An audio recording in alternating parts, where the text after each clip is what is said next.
Hey everybody, here is Star Horizon, a third-person on-rails shooter. Kind of like if you've ever played Kid Icarus, the flying section of that game, and the on-rails section of Star Fox. It kind of uses the aiming system from Star Fox in a way. Well, I'll show you that. But sounds, sliders for everything, effects all the way down because I don't care. I'm going to be playing this with a controller, actually. But at the moment, you cannot rebind keys. I've talked with the developer. He said maybe that they'll implement that after release, but you can't right now, as far as the build I'm playing. Sensitivity, I have no idea how low or how high this is. I wish it was better. Difficulty, the only thing it changes is the health and how much hits the enemies take. So I just turned that all the way down. Graphics. It stays full screen for some reason. And the AA, I want to say it's super sampling. I'm not entirely sure. Ultra, because that's the highest it can go. And it's not a very taxing game anyway. But well, I guess we get in the game now. From what I read on the forums, the developers were inspired heavily from Star Fox. So they decided to try modeling their aiming and their game mechanics somewhat like Star Fox did. One thing I actually gave an idea: rebindable keys for everything, for the mouse and keyboard, and an aiming system like Kid Icarus. Because as it is now, honestly, the aiming is absolutely trash, in my opinion. It just doesn't feel like I'm actually aiming at stuff. It feels just... it doesn't feel good. One of the catches is being able to choose certain things in the game to change events later on. You will have to make various decisions throughout the game, and you'll get 5 seconds for each one. Alrighty. Do I open the report or do I not open the report? Let's open it and see what it is. It's on the ship, and ship is nominal. But just the way that the combat feels in this game, to me, the moving around feels nice. Moving isn't an issue. It's aiming. So if I just shoot normally, okay, straight to the middle. It also shoots straight to the middle when I'm off to the side. And you have no way to actually aim besides hovering the ship over something, and then it'll automatically target that. So whenever you do that, it just auto-aims. So you have no real control over what you aim at. It just doesn't feel like I'm having much of an impact when aiming. And another issue I've run into is dodging. From what I've experienced of the 3 hours it took me to beat the game, yes, this is a very short game.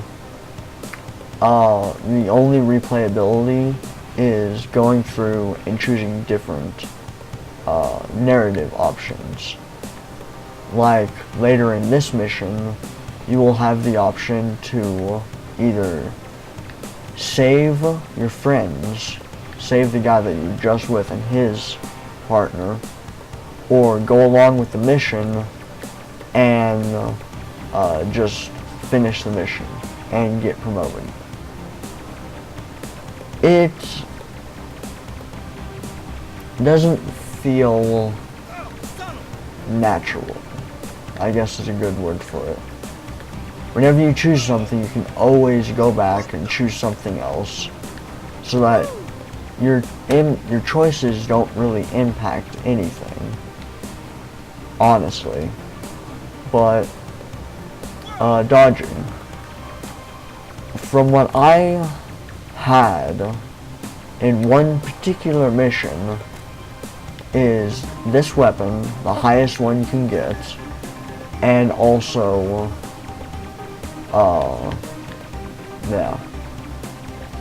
the highest weapon, and I want to say the second or third hull upgrade for health and shields, which you'll see in the top left. But I just had a horrible time. I kept trying to dodge out of the way of the missiles that were coming at me. Could not do it. Took me over 7 tries.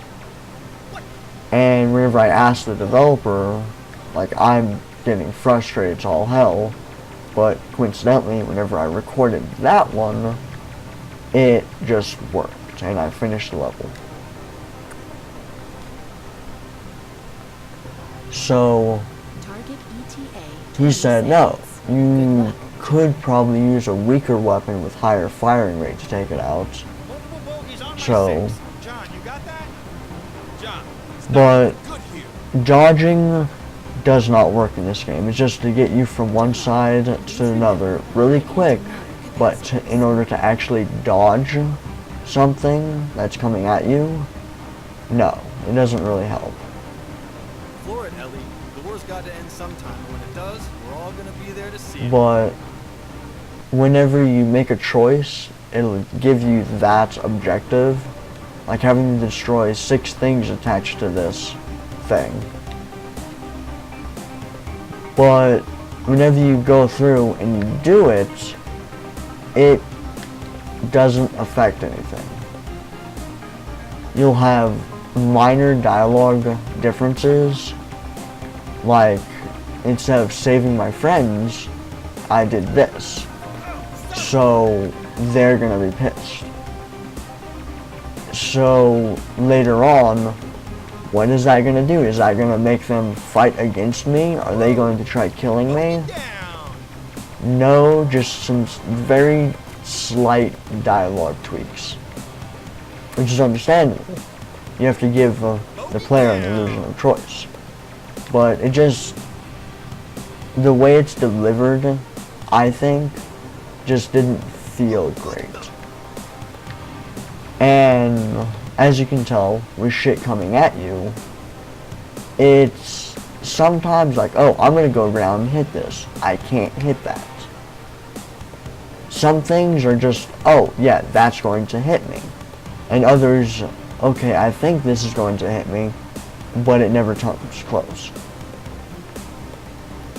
It doesn't give a definitive, this is coming to hit you, and this is not coming to hit you thing. Like, it's not explicitly stated. It's just heavily implied that, okay, this thing coming at me is going to hit me, or it's going to fly right by me.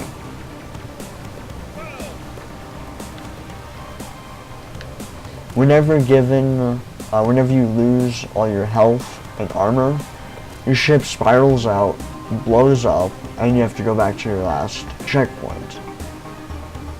Sometimes that is absolutely infuriating.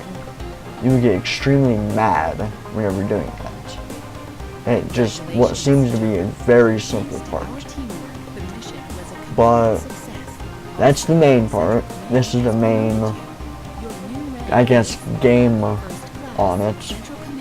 And whenever you're done with each and every level, you can go to the hangar, which you can upgrade your ship.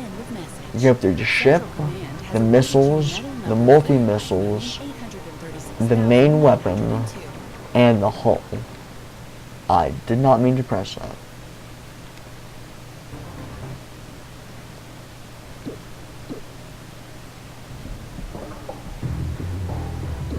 There we go.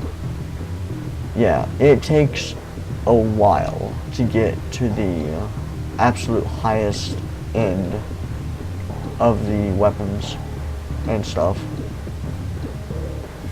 But what I need to upgrade now is this. And the only way to upgrade stuff is to grind through the levels.